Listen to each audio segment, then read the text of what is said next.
Chers amis, chères sœurs, chers frères, nous espérons que cette année a pu bien commencer pour chacun de vous et que les projets en cours ou à venir de vos communautés offriront des temps et des espaces d'édification et de fraternité. Les pasteurs de votre fédération ont eu l'opportunité de commencer l'année tous réunis par une rencontre de formation. Nous avons pris le temps de nous questionner sur notre identité prophétique et sur la nécessité de la traduire constamment dans un langage et un vécu édifiant, enraciné dans les évangiles et toujours centré sur le Christ. Nos contemporains et les plus jeunes parmi nous agissent comme une vigie qui nous aide à rester pertinents et accessibles. Nous avons eu l'occasion de partager une très belle et très émouvante soirée de revoir avec des collègues qui iront bientôt vers une retraite bien méritée.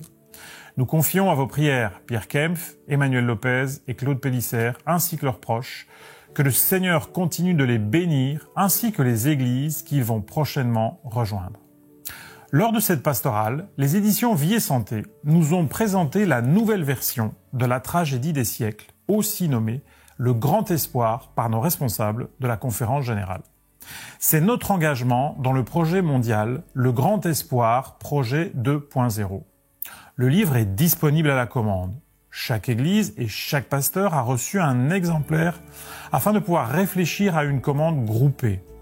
Nous vous invitons à une utilisation ciblée de cet ouvrage. En effet, s'il est toujours nécessaire de maintenir un lien profond avec nos pionniers, et en particulier avec l'œuvre d'Ellen White, il nous semble qu'une distribution massive ne correspond pas aux besoins de rencontres personnelles et édifiantes de nos contemporains.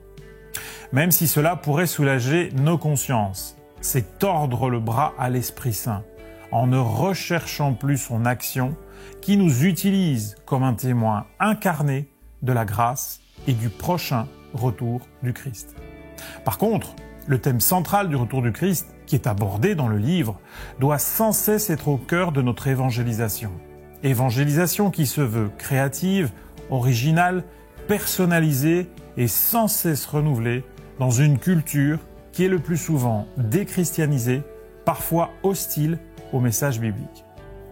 Rappelons-nous que le pôle éducation a fait du mois de mars un mois spécial jeunesse, avec notamment le Hirali, la semaine de prière de la jeunesse, les rendez-vous JA Boost en région et le week-end Global Youth Day, des journées spéciales où les départements jeunesse des églises du monde entier organisent des actions humanitaires dans leur ville. Vous trouverez toutes les informations et les dates sur le site de la Fédération Adventiste FFS. Puisque nous parlons jeunesse, vous êtes de plus en plus nombreux à suivre et à interagir chaque matin de la semaine avec l'émission Spicot. Vous avez certainement remarqué que l'équipe s'est élargie. Nous souhaitons la bienvenue aux nouveaux et nouvelles qui ont rejoint l'équipe. Connectez-vous là aussi sur Adventiste FFS chaque matin de 7h à 7h30. N'oubliez pas non plus que le dernier sabbat de février, c'est le département du ministère des Femmes qui nous donne rendez-vous pour réfléchir et continuer à agir autour du thème des violences conjugales et spirituelles. Merci à toutes celles qui ont pris depuis longtemps le relais au niveau local. Que notre vigilance et qualité d'écoute soient toujours présentes afin d'accueillir et de prévenir des comportements dangereux, graves et toxiques. Je vous présente, puisque nous parlons du pôle mission, du dernier né de nos guides de conversation, qui sont des outils pour animer des temps de réflexion sur la mission autour des ouvrages de Peter Hunfeld, que vous connaissez bien. Il se nomme « Cultiver un mouvement ». Je vous laisse là aussi le plaisir de découvrir et d'échanger autour de la nécessité d'alimenter et de renforcer des dynamiques de témoignage qui vous habitent. Je partage avec vous cette belle promesse qui est aussi un beau défi que Luc écrit au premier chapitre de son évangile et qui définit la mission de Jean appelé le Baptiste. Cette parole reste pour nous, qui nous préparons et annonçons le retour de Jésus, une magnifique invitation. Il ramènera plusieurs des fils d'Israël au Seigneur leur Dieu.